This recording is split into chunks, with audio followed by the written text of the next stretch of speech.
এক লোক নৌকায় চড়ে নদী পার হচ্ছে। এমন সময় সেই লোকটি নৌকার মাঝিকে প্রশ্ন করলো, ভাই তুমি যে নদীর মধ্যে নৌকা চালাও, তোমার কি ভয় করে না?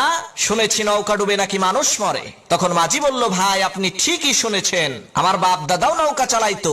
প্রচন্ড ঝড় তুফানের কবলে পড়ে এই নদীতেই নৌকা ডুবে তারা দুইজনই মারা গেছে। তখন সেই লোকটি বলল, ভাই তুমি তো দারুণ বেহায়া, যেই কাজ করতে যেয়ে তোমার বাপ দাদা দুইজনই মরে গেল, সেই ব্যবসা তুমি এখনো ছাড়তে পারো নাই। তখন মাঝি সেই লোকটিকে বলল, ভাই আপনার বাপ দাদা কি বেঁচে আছে নাকি? তখন সেই লোকটি বলল, না ভাই আমার বাপ দাদা দুইজনই মারা গেছে। মাঝি বলল, কিভাবে মরলো?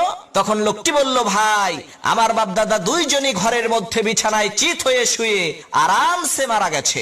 তখন মাঝি বলল, ভাই আপনার বাপ দাদা যেই ঘরটিতে থাকতো সেই ঘরটি কি এখন খালি পড়ে আছে নাকি? তখন সেই লোকটি মাঝিকে বলল, কি বোকার মতো কথা বলেন, খালি পড়ে থাকবে কেন? সেই ঘরে তো এখন আমি থাকি। তখন মাঝি বলল, আরে ভাই আপনিও তো বেহায়া কম না, যেই ঘরের মধ্যে আপনার বাপ দাদা দুইজনই মারা গেল সেই ঘরটাও তো আপনি এখনো ছাড়তে পারেন নাই।